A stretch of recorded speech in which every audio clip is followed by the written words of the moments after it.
세미나를 시작하도록 하겠습니다. 세계화 시대가 되면서 다양한 개별 문화들이 서로 만나고 뒤섞이면서 개개 문화들이 서로 융합되는 현상이 나타나고 있습니다. 이를 문화 상호성이라고 부릅니다. 지금까지 많은 사람들이 상호 문화성을 논하면서 개별 문화의 다양성의 유지에 초점을 맞추었습니다만, 박인철 교수님께서는 상호 문화성에서 보편적 문화의 형성을 강조하려고 합니다. 이런 논리를 박 교수님은 최근에 저서 현성학과 상호 문화성에서 자세하게 논하고 있습니다. 박인철 교수님은 서울대 철학과를 졸업하고 독일 부퍼탈 대학교에서 현상학으로 박사학위를 받았으며 경희대학교 철학과에서 오랫동안 동역해 왔습니다. 일단 오늘의 주제는 이제 세계화 시대의 상호 문화성이라고 좀 정했습니다. 지금 현대 사회에 큰 이제 화두가 되는 것이 세계화라는 이제 문제입니다. 글로벌리제이션. 근데 이 세계화라는 세계화 시대에서 상호 문화성 상당히 독특한 위치를 좀 점하고 있지 않나 좀 생각이 됩니다. 세계화와 굉장히 일맥상통하는 부분도 있으면서 한편으로 이거에 좀 반발하는, 이거의 대리 입장의 어떤 측면이 있기 때문에 이러한 관점을 좀 고려하면서 논의를 진행하도록 하겠습니다. 일단 제가 여기 이제 사진을 3개를 구해서 상호 문화성이 무엇인가 하고 좀 설명을 좀 해볼까 하는데요. 이 보시는 중앙에 있는 것이 바로 간다라 미술, 인도에서 발생한 간다라 미술에서 나타난 불상입니다. 그때 형성된 불상인데요. 왼쪽에 있는 거는 우리나라 석굴암에 있는 석굴암 불상이고요, 본전 불상이고요. 또 오른쪽, 화면의 오른쪽에 있는 거는 그리스의 아폴론 상입니다. 아폴론, 그리스 시대에 만들어진 아폴론 상입니다. 이 아폴론상, 그리스의 아폴론상과 같은 이런 헬레니즘 문화가 간다라 미술에 영향을 주고, 그러니까 동양의 불교하고 헬레니즘 문화가 융합된 것, 그리고 이것이 다시 우리나라 석굴암 만드는 데도 영향을 주었다고 합니다. 사실상 이 석굴암 왼쪽에 있는 것은 최종적인 문화적 결과물입니다. 그러나 어쨌든 이 얼굴을 좀 보시면 알겠지만 동양의 불상하고 좀 달라요. 동양의 불상에서 머리가 곱슬머리인데 이 간다라 미술에서 보이는 요 가운데 보시는 불상의 얼굴은 굉장히 서구적인 이미지고요. 이 머리도 이 아폴론 신상 보시는 것 같이 이렇게 굉장히 장발령 쭉 흘러내리는 그러한 모습, 그리고 이 옷차림도 이렇게 위에서 아래로 쭉 흘러내리는 아주 유연한 모습, 이것이 이제 서구적인 어떤 특징인데 이것이 잘 반영이 되어 있다고 합니다. 그러니까 상호 문화성은 이처럼 문화와 문화가 만나서 어떠한 새로운 어떤 융합적인 어떤 특성을 보여주면서 문화의 어떤 융합성을 보여주는데 어떤 상당히 중요한 어떤 특징이 있습니다. 상호 문화성은, 이러한 개념은 사실은 지금 보시다시피 예전부터 있었다고 볼 수가 있습니다. 상호 문화적 현상이라고 할까요? 그러니까 문화와 문화의 접촉을 통해서 어떤 상호 문화적인 융합 현상이 나타나고 새로운 어떤 형태의 문화가 나타나고, 이런 건 예전부터 있어 왔는데, 이 개념, 상호 문화성의 개념 자체가 사실 등장한 거는 그렇게 오래되지가 않습니다. 물론 이제 학자에 따라서 그냥 큰 의미 없이 상호 문화적 이런 식의 표현을 쓸 수 있습니다만, 이 상호 문화성이라는 개념이 본격적으로 이제 학계에서 주제화되기 시작한 건 서구에서 1990년대 이후고요. 일단 그거에 앞서서 상호 문화성이라는 개념 자체가 일단 학계에서 성립이 되기 위해서는 일단 문화 개념 자체도 뭔가 그거에 걸맞는 문화 개념이 있어야지 가능합니다. 이런 의미에서 전통적인 의미, 그러니까 19세기까지의 문화 개념, 서구를 기준으로 했을 때 그러한 개념에서는 상호 문화성이라는 개념 자체가 나오기가 좀 어려운 상황이 아니었나 그렇게 보여집니다. 일단 전통적인 의미의 문화 개념, 19세기까지 서구에서는 어떻게 받았냐면은 칸트에서 잘 보여지다시피 자연과 대비됩니다. 자연. 그러니까 이 문화라는 것이 일단 자연과의 상호작용 속에서 자연을 극복하면서 나타났다는 생각이 있었기 때문에 자연과 일단 대비되고 인간의 자연적 본능 이런 것은 문화 개념에 포함이 되질 않아요. 그래서 그 참된 세련된 인간성 형성에 대한 교육의 의미에서 그러니까 고대 그리스부터 이렇게 계속 이런 식의 문화관이 내려왔습니다. 그래서 고대에서도 이제 문화하면은 그때 이제 문화라는 개념이 존재하지 않았던 걸로 보여지는데 교육의 의미에서 파이데이아의 의미에서 주로 이해가 됐고요. 가장 중요한 거는 뭐냐면 전통적 의미의 문화 개념에서는 문화의 질적 차이, 그러니까 위계 질서가 있다는 겁니다. 19세기에도 상당히 이제 문화에 대해서 유연한 태도가 생겨지고 이제 문화 상대주의가 등장함에도 불구하고 타일러 같은 사람은 문화는 낮은 문화에서 높은 문화로 진화 발전하는 것이다라고 이제 주장을 해요. 그러니까 문화의 위계 질서가 있고 서구적인 관점입니다. 이때 핵심은 바로 합리성입니다. 그러니까 이성 중심주의, 얼마나 이성화되고 합리화되느냐가 바로 문화의 어떤 질적인 어떤 기준이 되겠죠. 그래서 그렇지 않은 문화, 서구인이 보기에 이제 그 미개한 문화, 뭐 아프리카나 이런 뭐 남미 같은 경우는 이제 미개한 문화라서 문화라고 인정이 되지는 않을 뿐더러 거기는 더 교육을 해서 서구와 같은 그런 합리적 문화로 발전시켜야 된다는 생각을 갖고 있습니다. 19세기까지는 그랬습니다. 근대적, 현대적 의미의 문화 개념이 등장하게 되는데 그 핵심은 바로 이제 뒤에서 논의될 이제 문화 상대주의입니다. 문화는 질적인 어떤 차이를 인정할 수 없고 다 개개의 문화가 보유한 어떤 그 가치와 개성이 있다 이런 생각을 갖게 되는데 이런 현대적 의미의 문화 개념에서 가장 중요한 거는 그 전통적 의미에서는 자연과 대립된 자연적인 것을 극복해야지만 그게 문화라고 인정했는데 현대적 의미에서는 굉장히 포괄적으로 이제 문화 개념을 규정해서 자연적인 어떤 부분, 본능적인 어떤 요소도 문화 개념에 포함되고요. 그러니까 인간의 삶의 양식 일체를 가리키는 그런 넓은 개념으로 이제 문화 개념이 확장됩니다. 당연히 이렇게 됐으면은 문화의 질적 차이는 존재하지 않게 됩니다. 왜냐하면 어떤 문화도 각각의 살고 있는 어떤 시대와 어떤 자연 환경에 따라서 그렇게 문화가 형성될 수밖에 없다는 것을 인정하기 때문에 합리적이다 아니다가 그렇게 문화의 어떤 그 질적인 기준을 따르는 데 중요한 요소가 되지 않게 됩니다. 질적 차이가 인정되지 않는다는 얘기는 모든 문화가 나름대로 가치가 있다는 얘기가 되는 거거든요. 이렇게 되면 바로 여기서 동등한 가치가 이제 인정이 되기 때문에 문화가 만나서 뭔가 새로운 어떤 뭔가 문화가 창출된다. 근데 이러한 문화의 어떤 다양성 그리고 어떤 그 개개 문화의 어떤 고유성을 인정하는 어떤 현대적 의미의 문화 개념의 가장 핵심적인 부분은 바로 문화 상대주의입니다. 그러니까 그 핵심적인 어떤 그 철학적인 어떤 그 입장이라고 할까요? 문화 상대주의. 문화 상대주의가 사실은 등장했기 때문에 사실은 이런 문화의 어떤 그 현대적 의미의 문화 개념도 나온 거고 또 문화의 어떤 질적 차이나 위계 질서도 인정하지 않게 되는 거라고 할 수가 있겠습니다. 그러니까 문화 상대주의는 모든 문화가 개개가 다 가치가 있고 동등하다라는 입장이고요. 이게 이제 철학보다는 이제 문화 인류학 학자들에 의해서 이러한 주장이 이제 제기가 됐었습니다. 19세기 말부터. 근데 이러한 문화 상대주의의 관점에서는 당연히 문화의 다양성과 차이가 강조될 수밖에 없겠죠. 그러니까 우리 문화가 우수하기 때문에 너희 문화는 열등하다 이런 식의 얘기는 더 이상 존재하지 않게 됩니다. 그래서 다만 우리와 너희 문화는 차이가 있다 이렇게 되는 거죠. 그러니까 다양성이 중요시 되고요. 근데 이제 이 문화 상대주의의 문제점은 이제 초반에는 굉장히 이것이 그 새로운 어떤 주장이기 때문에 굉장히 각광을 받고 학계에 아주 급속도로 퍼져나갔습니다만 결정적인 한계는 이제 문화의 동질성과 보편성에 대한 고려가 적게 된 거죠. 저는 기본적으로 문화 상대주의를 이제 부정하지는 않습니다. 부정하지 않고 당연히 중요한 요소, 상호문화성에서 이것이 굉장히 중요한 하나의 그 팩터, 그러니까 요소이긴 합니다만 이것만으로는 상호문화성을 이해할 수가 없습니다.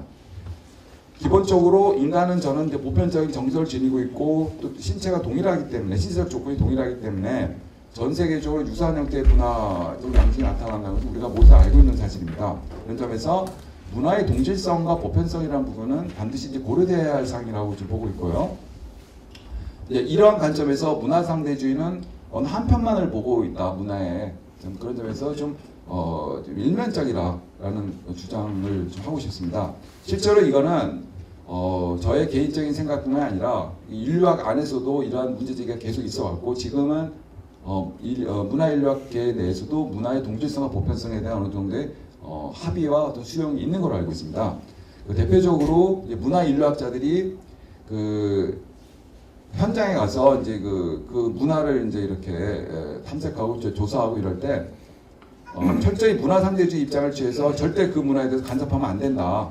이러한 생각을 갖고 하는데도 불구하고 굉장한 자기도 굉장한 한계를 느꼈다고 합니다. 그 한계가 대표적인 게 바로 영화 살해하는 그 문화가 있었다고 그래요. 어느 지역에서는 영화를 어떤 종교의식인지 그 이유는 모르겠습니다. 그걸 보고 이제 서구의 문화인류학자들이 이걸 참아야 되느냐 내버려 두느냐를 보고 굉장히 고민을 많이 했다고 합니다. 자, 그래서 저는 기본적으로 문화에는 문화 상대주의 입장, 문화의 다양성과 차이도 중요하지만 또 한편으로 문화의 어떤 보편성, 또 동질성이라는 부분도 굉장히 중요한 요소라고 보기 때문에 그거를 우리가 어디에서 좀 찾아할 수 있느냐 해서 그 출발점은 저는 문화가 과연 발전하느냐, 발전한다면 어떤 방향성이 있느냐. 저는 이제 결론적으로 이제 방향성이 있다고 저는 보일 입장이고 나름대로의 보편 문화, 어떤 목적론적으로 보편 문화를 향해가겠다는 입장이긴 합니다만 어쨌든 그거를 좀 확인하기 위해서 우리가 살펴볼 것은 문화 발전에 어떤 그 동력이 무엇이냐라는 점을 한번 살펴볼 필요가 있습니다. 그러니까 문화는 발전한다. 그러니까 그것을 움직이는 그 동기나 어떤 그 힘이 무엇이냐라는 거에 대해서는 이미 논의가 좀 있어 왔습니다. 이러한 논의에서 이제 가장 강력한 어떤 그 입론 주장을 펴는 쪽이 바로 그 문화 자율성론, 이른바 문화 결정론자들입니다. 제가 이 책에서 이제 참고한 사람은 이제 화이트라는 사람인데요. 이 화이트는 문화 자율성이라는 것은 문화가 스스로 발전해 간다는 겁니다. 문화가 스스로. 여기서는 인간이 전혀 역할이 없어요. 그러니까 인간도 문화의 일부가 되기 때문에 이 문화에 어떻게 보면 종속이 돼서 노예처럼 이렇게 나아가는 것. 그러니까 여기서 인간은 주체적이지 못합니다. 이러한 주체성과 자율성을 부정하고 문화는 저절로 발전해 가는데 물론 나름대로의 뭔가 어떤 패턴은 있어요. 여기서 화이트가 문화가 자율성 혹은 문화 결정론이라고 하는데 문화가 발전해 나가는 여기서 가는 핵심이 되는 어떤 포인트는 바로 기술이라고 봅니다. 기술 체계. 그러니까 기술 체계에 따라서 문화가 발전해 나가고 거기서 인간은 아무런 주체적 역할을 할 수가 없다라는 입장입니다. 근데 이러한 문화 자율성론 뿐만 아니라 그러니까 이러한 화이트식의 문화 자율성 혹은 문화 결정론 그러한 입장뿐만 아니라 한편으로 또 사회생물학이라는 분야가 있는데 사회생물학도 좀 유사한 입장을 취합니다. 그러니까 문화라는 것도 결국 인간의 생물학적인 그런 어떤 요소, 본능적인 어떤 요소에서 결정되는 거기 때문에 결국은 인간의 어떤 주체성이 개입할 여지가 매우 적다라는 입장을 펴니다. 저는 이제 이러한 입장에 대해서 반대하는 입장입니다. 문화는 기본적으로 이건 뭐 누구나 동의하는 바지만 인간이 자연 환경에 대한 대응 방식이죠, 일종의. 그러니까 인간이 자연 환경을 어떻게 극복하느냐에 따라서 이제 그 문화가 발생한 거고 당연히 이거는 인간의 의지가 개입된 거라고 볼 수밖에 없죠. 그리고 이 의지에는 나름대로 이것을 어떻게 우리가 극복하고 나아갈 거냐는 인간의 선택도 여기에 포함되어 있다고 봅니다. 그래서 이 문화 자율성론은 나름대로 일리는 있습니다만 너무나 인간의 어떤 그 자율성이나 주체성 이런 의지 부분을 너무 굉장히 축소시켜서 보았다. 저는 그렇게 보고 굉장히 또 중요한 어떤 부분이 바로 이 문화는 굉장히 복잡하다는 겁니다. 이 복잡하다라는 것은 다른 말로 하면은 이제 관계적이다. 관계를 맺고 있다. 당연히 관계라는 것은 인간과 자연, 인간과 세계가 관계를 맺고 있다는 겁니다. 그러니까 문화 자율성론, 특히 이제 그 화이트식의 그러한 입장을 따르면 기술 중심으로 이제 문화를 봤을 때 문제는 이 자연과 인간 간의 어떤 문화와 자연과의 관계로 보지 않고 대립적으로 보고 있어요. 그러니까 문화는 당연히 이러한 기술이나 이런 걸 통해서 자연을 넘어서는 것, 이런 식으로 이해해야 되는데 사실은 현대적 문화 개념에서도 우리가 볼 수 있듯이 문화는 굉장히 복잡하다. 그리고 관계적으로 이루어졌다라고 이제 볼 수가 있습니다. 그러니까 자연적인 요소가 깊숙이 개입이 되어 있습니다. 그래서 인간과 자연, 인간과 세계의 어떤 관계 속에서 문화를 바라봐야 된다는 점에서 이 문화 자율성론은 좀 한계가 좀 있다라고 볼 수가 있고요.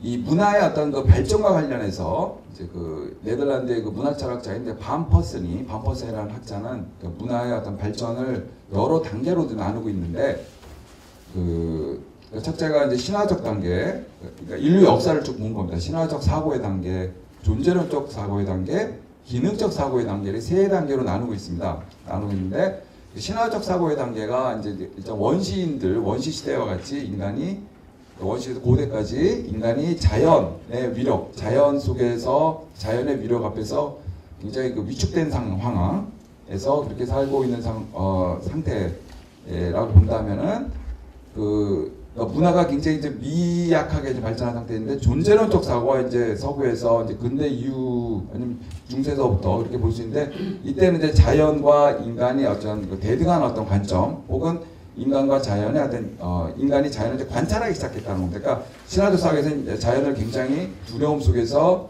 이제 그 신화적으로 이렇게 바라봤다면 이제 존재론적 사고 하면 과학적으로 이제 관찰하기 시작했다고 보고 있습니다. 이 단계까지 가면 근데 이 단계가 다시 또 현대로 넘어오면서는 기능적 사고의 단계로 변화하고 있다라고 주장을 합니다. 기능적 사고가 지금 제가 말씀드린 관계적 사고라고 합니다.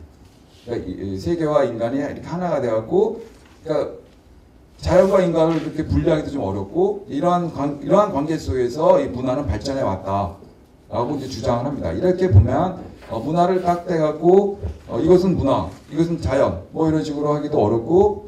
그래서 여기까지가 인간이 한 거고 저기까지는 인간이 개입되지 않고 이렇게 하기도 좀 어려운 굉장히 복잡성을 가지고 있다 이렇게 본다면 결국 모든 어떤 문화에서 가장 중요한 요소는 이 문화의 어떤 다양성에서 굉장히 중요한 어떤 포인트가 되는 부분은 이 문화가 인간의 어떤 선택에서 굉장히 많은 좌우되어 그러니까 만약에 문화 자율성론처럼 어떤 기술적인 체계나 어떤 기계적인 어떤 요소에서 규정된다면 굉장히 그 문화가 단순화되고 유형화되어야 되는데 그렇지 않다라는 점은 이러한 것을 많이 보여준 것이 아닌가 이렇게 볼 수가 있습니다.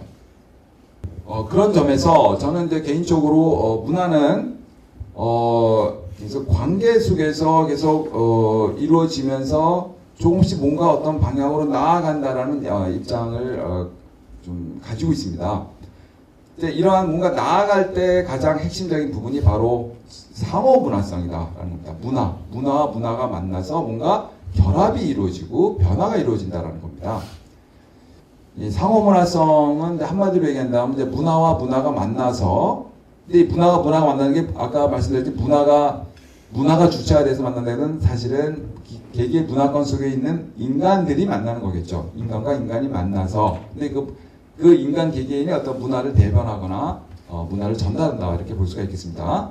어떤 문화와 문화 간의 어떤 접촉과 만남을 통해서 이루어지는 그렇게 되면 저는 분명히 어떤 변화가 있을 수밖에 없다라고 보는 거고요. 문화가 수용하건 거부하건 어쨌든 이에 또 수반되는 상호융합 문화가 어쨌든 만나면 어떤 식으로든 뭔가 변화가 있다는 얘기는 어떤 융합이 이루어진다는 그것을 또 물론 100% 그렇다고 볼 수는 없겠습니다만 또 그런 가능성 어떤 잠재적 가능성이 항상 있다라는 겁니다.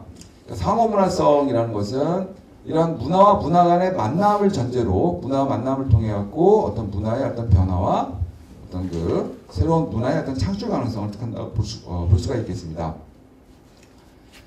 이 상호문화성에 대해서 사실은 이 학계에서 뭐 이렇게 이리적으로 정의된 그런 개념 같은 것이 아직은 제가 아는 한 존재하지 않는 것 같습니다. 그러니까 너무나 많은 논의가 있고 각 학자마다 좀 다르게 규정하는 것 같은데요.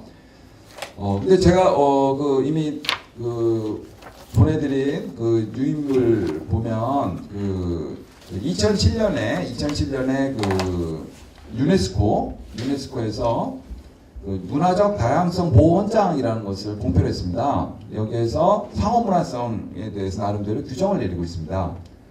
거기 이제 3쪽에 그 위에 보면 상호문화성은 상이한 문화들의 현존과 이들 사이의 동등한 상호작용 그러니까 이거를 영어, 불어, 독일어 이렇게 아마 세 언어로 다 이렇게 공표를 한 걸로 알고 있습니다. 독일어가 있으니까 여기 개마인잠이 있죠. 예, 그렇게 알고 있습니다. 그래서 동등한 상호작용 그리고 대화와 상호 존중을 통해 공유 가능한 영어로는 shared, 독일어는 개마인잠 문화적인 표현의 형식들을 창출할 가능성과 연관된다라고 이제 규정을 뭐 정의는 아닙니다만 어쨌든 규정을 내리고 있어요. 저는 이게 굉장히 그래도 제가 생각하는 상호문화성에 근접한 혹은 이제 제가 이 개념에 이제 동의를 할 수 있다라고 좀 생각을 합니다. 그래서 여기서 이제 그 보여지는 상호문화적 특징을 좀 정리를 한다면 첫째가 이제 문화적 다양성을 인정하는 겁니다. 당연히 이거 기본이죠. 문화적 다양성 아까 말씀드린 문화 상대주의가 이제 토대가 된 거고요. 두 번째는 모든 문화에 대해 동등한 가치를 부여하는 겁니다. 동등한. 그러니까 나의 문화도 의미가 있지만 상대방 다른 문화도 의미가 있다. 아무리 우리 문화가 굉장히 우수하고 굉장히 높은 위치에 있다 하더라도 절대로 다른 문화가 이거보다 떨어진다고 생각하지 않는 겁니다. 이제 여기까지는 뭐 이제까지 논의되어 왔던 혹은 뭐 생각할 수 있는 부분이긴 한데요. 가장 중요한 부분이 이제 세 번째, 공동의 문화 및 문화적 공감대의 추구입니다. 상호작용을 통해서요. 공동의 문화. 저는 이제까지 이제 그러니까 저는 이제 개인적으로는 상호 문화성이 이 세 가지 요소, 문화적 다양성 인정, 동등한 가치 부여, 공동의 문화 추구, 이 세 가지 이제 요소가 있다고 볼 수 있는데 이 세 가지 요소 중에 어느 하나라도 빠지면 상호 문화성 기준을 충족하지 못한다라고 저는 봅니다. 제가 이제 이 6가지를 다 여기서 소개해 드릴 수는 없기 때문에 세 가지만 감정, 윤리, 그리고 정치. 저는 이게 또 6가지 중에 그나마 좀 굉장히 핵심적인 중심이 된다고 생각하기 때문에 일단 뽑아갖고 이거에 대해서만 좀 이야기를 해볼까 합니다. 그러니까 상호문화성의 토대가 감정이라는 의미입니다. 감정에 의해서 상호문화성은 많이 좌우된다. 그러니까 문화 발전에 아까 원동력이 무엇이냐 뭐 이렇게 얘기했는데 저는 감정이 굉장히 문화 발전을 이루는데 문화가 변화하는데 상호문화적인 어떤 계기를 이루는데 굉장히 중요한 역할을 한다 이렇게 보고 있습니다. 물론 이제 그 밑에는 더 모험이라는 것도 있긴 있습니다만 어쨌든 감정이 굉장히 중요한 포인트가 되는 거고 여기 이제 그 사진에서 보는 것처럼 우리 인간은 태어날 때부터 감정을 갖고 운다는 것도 운다는 것도 일종의 그 감정의 표현이거든요. 이거 어린아이들도 이미 웃는다라는 것도 이미 감정의 표현인 거고 결국 그 감정을 가지고 평생 우리는 살아갑니다. 그러니까 문화를 접할 때 제일 먼저 우리가 갖게 되는 것은 감정입니다. 다른 문화를 접할 때요. 그런 점에서 감정이 굉장히 중요한 요소다. 근데 이러한 감정이 어떤 점에서 상호문화성을 형성하는데 굉장히 결정적인 어떤 그 요소가 되느냐 했을 때 저는 여러 문화적 충격에서 나타나는 감정이 굉장히 큰 역할을 한다라고 이제 분석을 해보았습니다. 이 영어로 이제 컬처 샥이라고 하는 문화적 충격이요. 그러니까 어떤 사회학적인 어떤 용어로 이미 정립이 된 개념인데 이 문화적 충격이라는 것은 글쎄요, 뭐 중립적인 개념이라고 볼 수도 있습니다만 한편으로 좀 부정적인 의미가 있지 않나 그렇게 생각이 들기도 합니다. 우리 일상적인 인간한테는 충격이 결코 긍정적인 의미는 아니라고 볼 수가 있습니다. 그러나 이 상호 문화성에서는 이 충격, 문화적 충격이라는 것이 굉장히 좀 중요하다. 그 이유는 바로 이 문화적 충격을 통해서 우리는 문화적 이질감을 느끼는 겁니다. 감정이죠.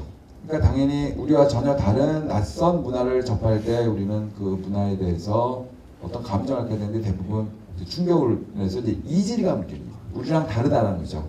이 이질감이 여러 방식으로 표출이 될 수가 있습니다. 혐오감으로 표시될 수 있고 불쾌감. 한편으로는 굉장히 신기하다. 어떤 호감을 갖게 될 수도 있습니다. 저게 뭔가. 그러니까 어떤 식으로든 저게 어떤 낯선 문화를 접하면 어떤 감정을, 그러니까 이질감이라는 감정을 할 수 있어요. 우리랑 다르다. 물론 우리랑 비슷하다는 감정을 할 수도 있습니다. 비슷하다는 감정을 할 수 있는데 저는 비슷하다는 감정보다는 이질감이 굉장히 상호문화성을 이루는데 중요하다고 봅니다. 근데 이런 문화적 충격을 통한 이질감이 타 문화, 다른 문화를 다 우리랑 다르다. 그러니까 우리와 다른 문화의 거리감을 확인하는 건 맞습니다. 맞는데 저는 이것이 여기에 멈추지 않고 결과적으로는 친밀감을 갖게 한다.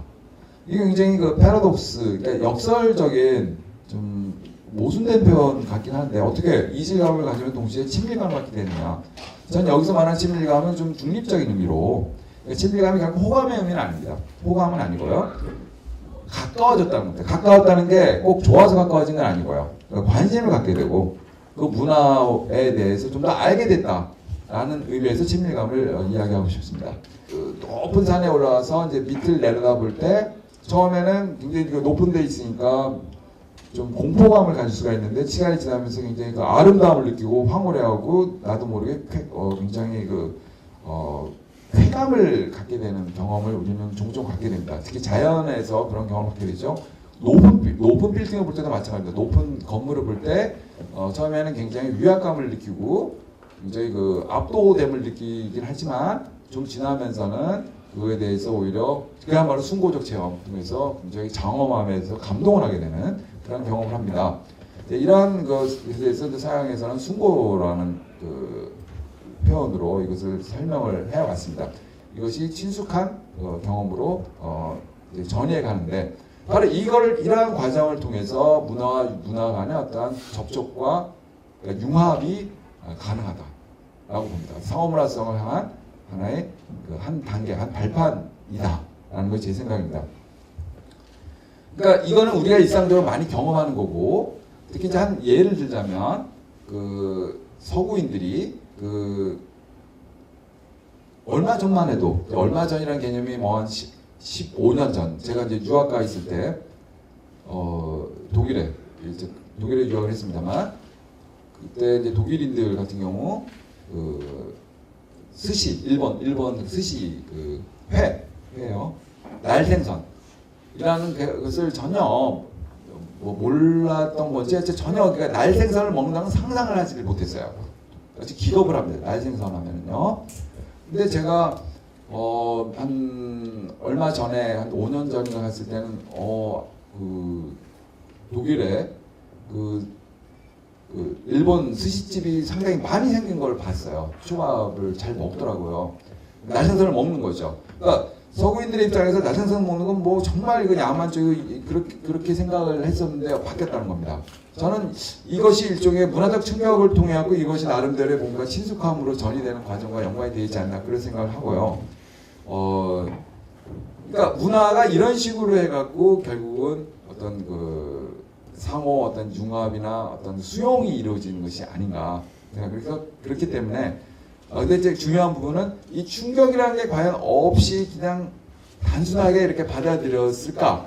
혹은 다른 사람을 인정한다라는 정도의 윤리입니다. 근데 이게 쉬운 게 아닙니다.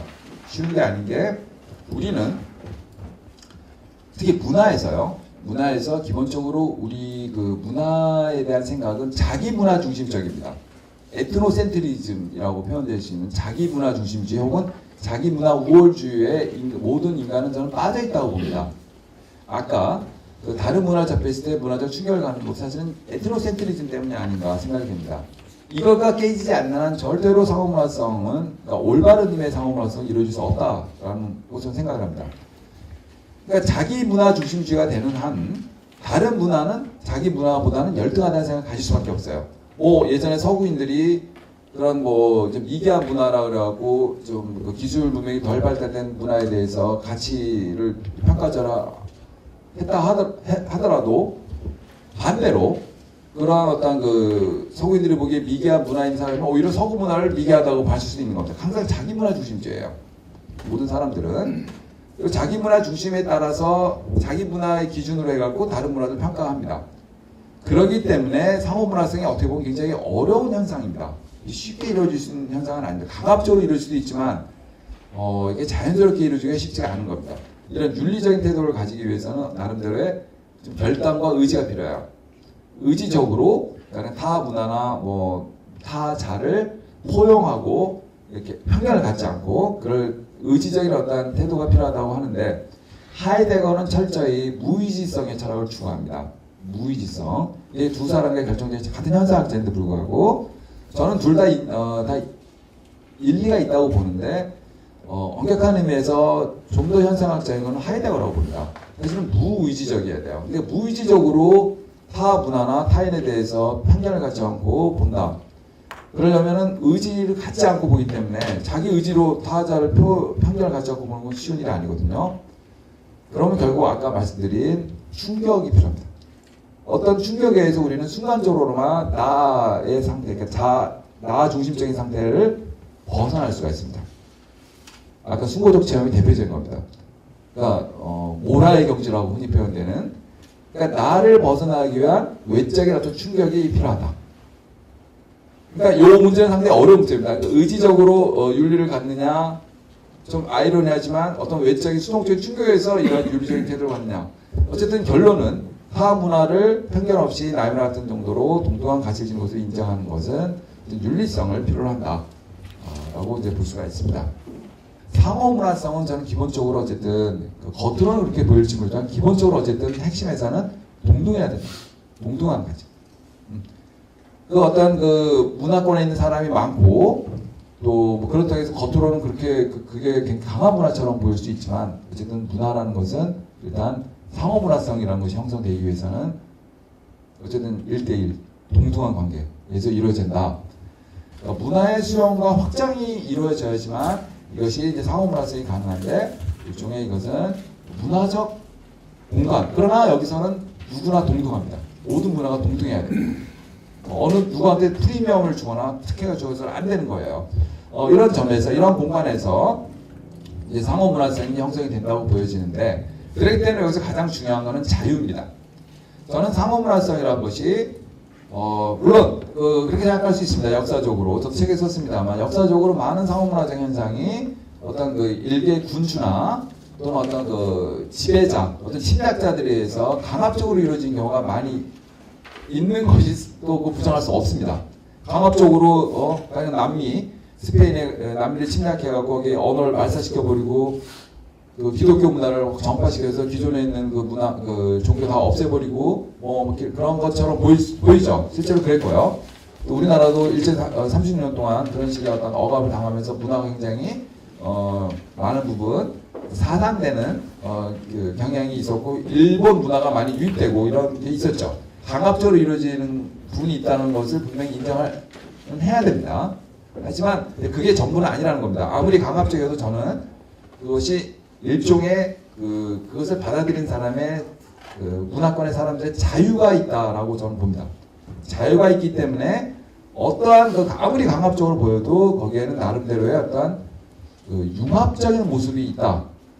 뭐 아까 간단한 미소는 정말 자유로운 모여서 이루어지는지 모르겠습니다만 우리가 보기에 이제 그 남미나 이제 그 우리나라 같은 일제 어떤 30년 동안의 문화가 강압적인 부분에 의해서 뭔가 이루어져서 볼 수 있다면 결과적으로 이제 보면은 그 흔적이 분명히 있습니다. 우리가 뭔가 자유롭게 주체적으로 선택해갖고 그렇기 때문에 남미 같은 경우도 기독교를 받아들였다 하더라도 자기 나름의 토속적인 문화와 결부된 그런 독특한 기독교 문화를 뭔가 전개했고 우리도 지금 그런 경향이 있다고 봅니다. 아무리 일제에 의해서 그 문화가 그렇게 말살 지경까지 있더라도 뭔가 좀 다른 부분이 분명히 있다라는 점입니다. 그러니까 자유가 있다는 거예요.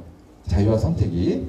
그래서 이 상호 문화성의 가장 어떤 중요한 토대가 되는 거는 정치가 저는 기본적으로 자유와 뒤에서 얘기할 권력을 통해서 이루어진다고 보는데 그 두 가지 굉장히 중요한 요소라고 보는데 자유가 굉장히 기본적이라는 겁니다. 자유. 그러니까 문화를 받아들이는 사람의 어떤 자유를 기본 출발점을 한다라는 겁니다. 그러나 이 상호문화성은 이런 식의 어떤 자유, 지금 정치적 공간에 이루어지는 어떤 그래서 이제 그걸 저게 좀 굉장히 멋있다. 그래서 받아들이자. 뭐 이런 식의 자유뿐만이 아니라 권력도 굉장히 중요한 요소다. 근데 이 권력을 설명하기가 좀 굉장히 어려웠습니다. 이 정치 권력에 대해서는 정치학하시는 선생님들이 너무나 잘하시고 또 많은 논의가 있는데요. 자유는 그래도 철학에서 많이 다루고 얘기할 수 있을 부분이 있습니다만, 자유도 뭐 제가 이거 자세히 얘기할 수 있는 처지는 아닙니다만, 이 권력은 굉장히 어려워갖고 저는 한병철, 그 제독 철학자인 제독 사회학자 한병철의 권력이란 무엇인가라는 책에 주로 의존을 했습니다. 근데 굉장히 공감이 되더라고요, 저는. 한병철 교수는 이 권력과 자유는 양립 가능하다. 보통 우리는 권력은 자유를 억압하는, 이제 양립 불가능하다고 생각하는데, 이제 그 양립 가능하다는 입장. 이건 이제 푸코도 유사한 입장을 취하더라고요. 이 권력과 자유는 양립 가능한 것이고, 그 이유가 이제 한병철 교수는 뭐라 하겠냐면, 권력은 타자 속에서 자기를 발견함으로써 권력이 어떤 생명이 있다, 이렇게 이제 설명을 합니다. 권력의 핵심은 물론 확장입니다. 자기 의지의 관철과 확장이에요. 그래서 넓혀가는 것이 이제 권력인데, 그 힘이 어디서 나오냐? 타자 속에서 나온다는 거예요. 타자가 바로 나를 받아들이고 수용을 해서 결국은 타자 속에서 나를 재발견할 때 그게 권력이다, 이런 식의 자기 주관성의 확장입니다. 저는 상당히 이 주장이 설득력이 있어 보였습니다. 권력은 타자 속에서 자유를 느끼는 거라고 표현합니다. 자유를 느끼는 게 바로 타자 속에서 자기를 보기 때문에 그래요. 자기. 그러니까 다른 문화 속에서 나의 문화의 모습을 보면 얼마나 우리 자유스럽겠습니까? 그런 식이죠. 근데 이거는 핵심은 뭐냐? 타자가 동의를 해야 되는 거죠. 강압적으로 너 이거 받아들여. 이거는 폭력이라는 것입니다. 폭력과 권력은 구별돼야 된다. 이런 주장인데, 결국 그래서 이 상호문화성은 자유와 동시에 문화의 확장이 이루어질 수 있는 권력 두 개로 정치적인 측면에서 보면 그렇게 이루어져야 된다. 그러니까 여기에서 이제 기본적으로 제가 이 말씀을 좀 처음부터 못 드렸으나, 모든 문화는 자기 확장적인 경향을 지닌다라는 것이 저희 기본적인 생각입니다. 뭐 저의 생각뿐만 아니라 일반적으로 볼 수가 있습니다. 문화는 어쨌든 확장하는 경향이 있고요. 이 확장하는 경향이 이제 다른 문화와 충돌이 될 수가 있고, 충돌이 될 수가 있는데, 이제 어느 정도의 절충 시간을 갖겠죠. 중간 지대가 있습니다. 반드시 갖게 되고, 이것이 이제 그 권력, 문화적인 의미에서 권력이 어느 정도 확대되느냐 아니냐. 이때 그 키워드, 그 컨트롤하는 것은 결국 타자의 자유죠. 자유. 네. 이 문화 권력이라는 표현도 저는 뭐 교과서를 통해서 지금 이걸 본 게 아니고요. 킨첼로라는 미국 정치학자라고 할까요? 이 사람이 The Sign of the Burger라는 책을 썼는데, 우리나라 말로 이제 버거의 상징, 맥도날드와 문화 권력이라는 걸로 이제 번역이 된 책인데, 저는 이걸 글을 쓰면서 굉장히 참고를 많이 했습니다. 킨첼로. 이 사람이 문화 권력이라는 표현을 썼어요. 영어로는 Culture of Power입니다. 그러니까 번역자가 고민했다고 합니다. 이걸 사실 번역을 못 하면 권력의 문화? 이렇게 돼야 되는데, 그거보다는 문화 권력이 낫겠다.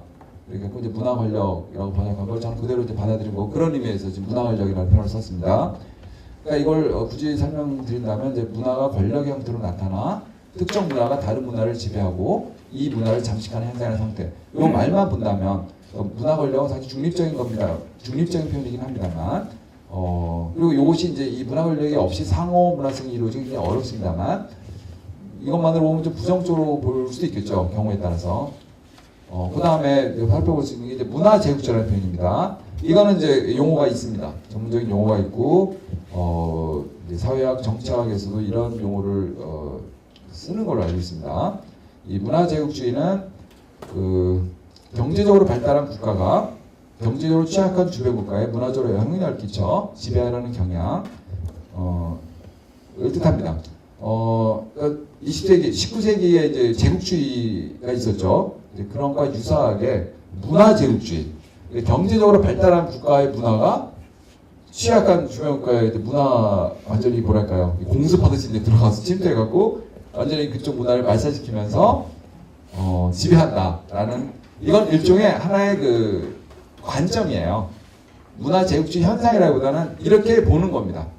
그래서 대표적으로 이제 당연히 그 타겟은 미국이 되겠죠. 미국 문화가 남미 문화나 뭐 이런 그러니까 주로 남미 쪽을 해석하면서 이런 식의 논의가 이루어진 걸로 알고 있는데 저는 이제 결론적으로 말씀드리면 문화 권력과 문화 제국주의 근데 문화 권력은 중립적인 표현입니다. 문화 제국주의는 그래 우려할 만한 것이 아니다. 그러니까 저는 문화 제국주의적으로 해석하면 상호문화성이라는 것이 제대로 성립이 되기가 좀 어렵거든요. 그렇기 때문에 저희 입장에는 당연히 문화 제국주의를 비판적으로 볼 수밖에 없습니다만 어쨌든 저는 문화 제국주의 특히 문화 권력 비판적으로 보는 것도 그렇게 좀 근거가 큰 건 아니다라는 생각이 제 생각입니다. 그러니까 문화 권력을 그 거대 문화 산업과 자본주의적 문화 산업이죠. 이 체제에서 제가 인용한 체계에서 이 대표적으로 맥도날드거든요. 그러니까 맥도날드 같은 그런 문화 산업 그리고 이제 문화 제국주의 같은 이런 거에 부산물로 볼 경우에는 당연히 상호 문화성을 저해하는 부정적인 요소가 되겠습니다. 문화 권력이. 그러나 아까 정치 얘기하면서 말씀드렸지만 이 권력과 문화는 사실은 뗄래야 뗄 수 없는 관계고요. 모든 문화는 사실은 권력 지향적이라고 봐야 됩니다. 그렇기 때문에 이 문화 권력 자체를 부정을 하게 되면은 상호문화성을 이해하는 데 좀 한계가 있지 않나 그런 생각이 들고 저는 문화 권력 자체는 굉장히 건전하게 되면 정상적이고요. 보기에 따라서이긴 합니다만은 굉장히 긍정적으로 좀 보고 싶습니다. 대표적인 것이 바로 철학이죠. 철학과 과학이죠. 철학과 과학은 어떤 보편적인 주제를 갖고 모든 세계인이 같이 공유하고자 하는 것이 아니었나. 뭔가 어떤 공통된 주제를 갖고 공통된 어떤 어찌 공통된 언어죠. 제가 보기엔 공통된 언어를 가지고 뭔가 이야기하고자 하는 그런 역사가 아니었을까. 종교도 대표적인 보편 문화를 향한 노력이라고 볼 수가 있겠죠. 모든 종교는 사실 보편적이고자 노력합니다. 이 카톨릭이라는 말 자체도 사실 보편적, 공의적이라는 표현에 뜻이 아까 결국 문화는 확장하려고 하는 경향을 만드는데 사실 그런 거라고 봐요. 모든 인간한테 보편적으로 타당하려고 한다라는 겁니다. 그런 영혼이 인류한테 저는 있다고 봅니다. 문화의 다양성이라는 측면, 문화가 다양하다는 것을 전제를 해야지만 상호로서 성립되기 때문에 당연히 이것은 다문화성은 필요하죠. 상호로서의 발판인데 문제는 다문화성이 아니라 다문화주의가 되면 조금 복잡해집니다. 멀티컬처럴리즘 사실 이 다문화주의가 뭐냐는 또 여러 논의가 있는 걸 알고 있고요. 이걸 사실은 제가 이 책에서 이걸 정리는 하지 못했습니다만 이 다문화주의가 일단 제 나름대로 정리 내렸을 때 문화적 차이를 절대화하는 거라고 저는 봅니다. 상호문화성도 문화적 차이 절대화하는 거 아니냐. 저는 상호문화성이 이러한 공동의 세계, 공동의 문화를 지향하기 때문에 우리 인류한테는 하나의 희망이다 라고 말씀드리고 싶고 그럼에도 불구하고 현대에서 그럼 상호문화적인 어떤 가능성, 참여 가능성이 높으냐 또 그렇지 않은 게 저는 또 불행이라고 봅니다. 왜? 현대 인간들은 상호문화성에 대해서 개념적으로는 알지만 이걸 체험하기는 굉장히 좀 쉽지가 않아요. 그거는 현대인들이 한마디로 도시 쪽으로 얘기하기는 어렵습니다만 감성적인 부분이 굉장히 많이 좀 죽어있다. 저는 그렇게 봅니다. 예전에 비해서. 그래서 이 상호문화성 아까도 말씀드렸듯이 감정이라는 부분이 저는 중요하다고 보는데 좀 느껴야 되거든요. 다른 문화에 대해서 다르구나. 나 문화가 비슷하구나. 좋다. 이제 최근에 한류 문화 이런 거 와서 이제 전혀 그 가능성, 희망이 저는 없다고 보지는 않습니다만 이 느끼는 부분이 좀 많이 약해지지 않나 생각이 돼요. 그건 또 너무나 많은 정보 때문에 그렇다고 보여집니다. 너무나 많이 외국에 나간다 이럴 때도 정보를 알고 나가고 익숙하기 때문에 별다른 느낌이 없어요. 뭔가 다르다는 생각이 전혀 들지 않거든요. 그래서 뭔가 다르다는 것, 뭔가 낯설다는 것을 느끼기 위해서는 감수성을 다시 개발할 필요가 있다. 이 감수성의 개발은 어떻게 해야 되느냐? 노력하는 수밖에 없다.